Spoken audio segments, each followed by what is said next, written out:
Halo anak-anak, selamat pagi, kembali lagi dengan Pak Tony. Nah, hari ini kita akan belajar mengenai tema 3, subtema 2, pembelajaran kedua. Tujuan pembelajaran pada hari ini adalah yang pertama, dengan membaca wacana percakapan, siswa dapat mengidentifikasi informasi tentang sifat wujud benda dengan benar. Yang kedua, dengan melakukan percobaan, siswa dapat membuktikan sifat benda dengan tepat. Lalu, dengan membuat kesimpulan, siswa dapat menuliskan pokok-pokok informasi yang berkaitan dengan konsep wujud benda dengan tepat. Kemudian, dengan kegiatan bercerita, siswa dapat menyebutkan arti penting menolong. Dan yang kelima, dengan kegiatan menulis pengalaman, siswa dapat mencerita. Ayo membaca. Benda memiliki ciri-ciri yang dapat diamati. Pada pembelajaran sebelumnya, kamu telah mengetahui wujud benda.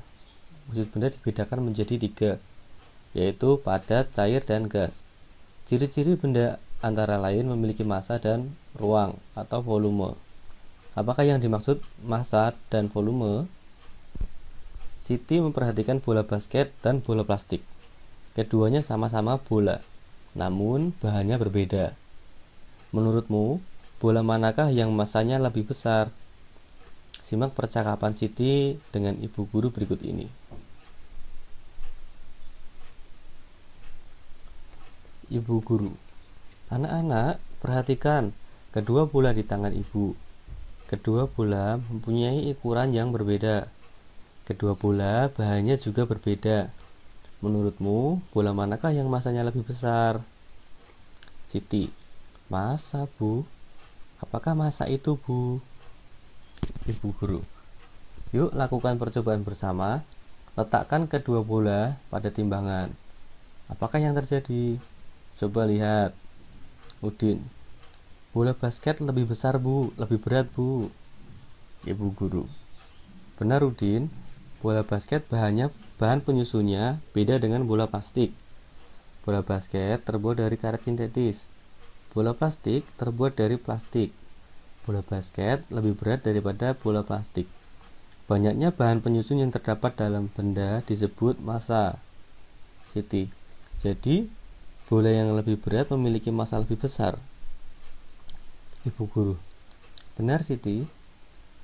Massa umumnya diukur dengan satuan gram atau kilogram. Massa diukur dengan alat di bawah ini. Nah, alat yang pada gambar itu adalah alat untuk mengukur berat atau massa suatu benda. Kalau misalkan yang ada di gambar itu merupakan timbangan dan neraca. Kalau misal anak-anak yang biasanya digunakan untuk menimbang berat badan atau mengukur berat badan anak-anak, itu timbangan berat badan. Nah, berbeda dengan yang ada di gambar.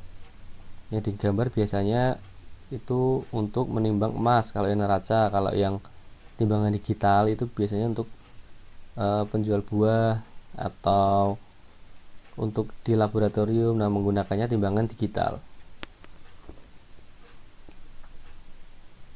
Massa dalam kegunaan sehari-hari.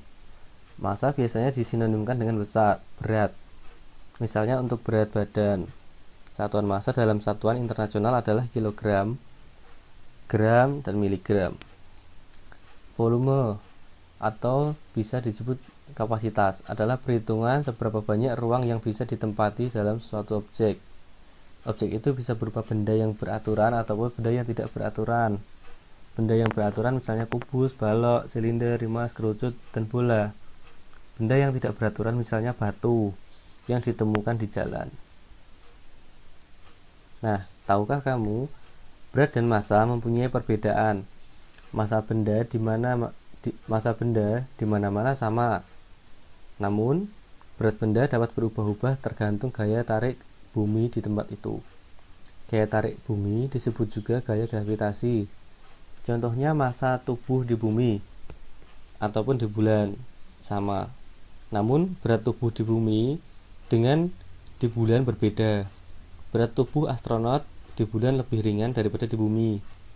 Dalam percakapan sehari-hari dan hitungan matematika, orang sering menyamakan istilah berat dengan massa. Nah, perlu diingat, Seperti kita sering mendengar orang mengatakan, "Berapa beratmu?" Adapun yang benar, "Berapa massamu?" Yang diukur pada timbangan adalah massa, bukan berat. Namun karena istilah berat sudah umum digunakan dalam bahasa sehari-hari, nah jadi orang-orang sering menyebutkan istilah massa dengan berat.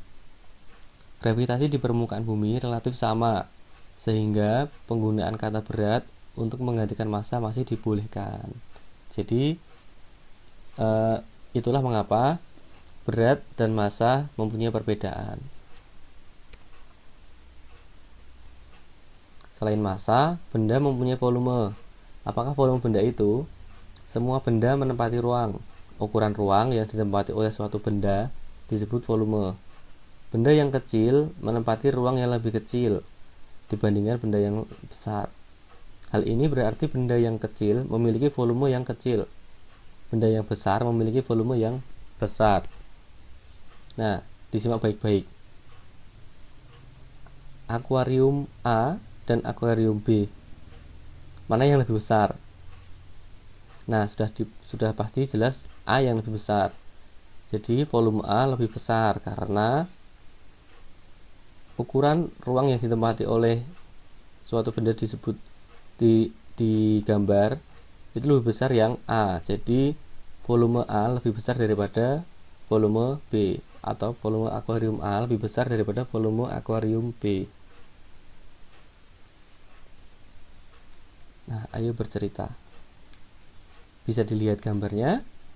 Jelas ya gambarnya? Nah, Edo dan teman-teman berlatih memantulkan dan menangkap bola di sekolah. Ketika tengah asyik berlatih, tiba-tiba Udin terjatuh. Kakinya sakit dan tidak dapat berdiri. Edo dan teman-teman melihat Udin kesakitan. Edo dan teman-teman segera menghentikan permainan, kemudian Edo dan Beni menolong Udin dengan memapahnya ke UKS. UKS singkatan Unit Kesehatan Sekolah. Setelah diperiksa, ibu guru menduga kaki Udin terkilir. Oleh karena itu, kakinya perlu diperiksa dokter. Perbuatan Edo dan Beni menolong Udin sangat terpuji. Nah, apakah kamu mempunyai pengalaman menolong teman atau orang lain? Nah, nanti diceritakan pengalamanmu ya, Nana ya. Jadi, dalam kehidupan sehari-hari kita harus saling tolong-menolong sesama teman.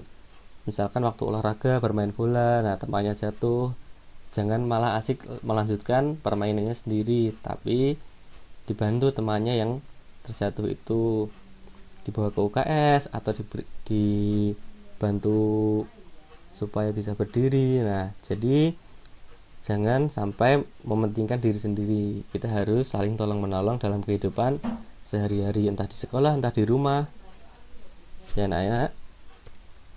Nah, sekian pembelajaran pada hari ini. Tetap semangat, jaga kesehatan, jaga kondisi tubuh. Terima kasih.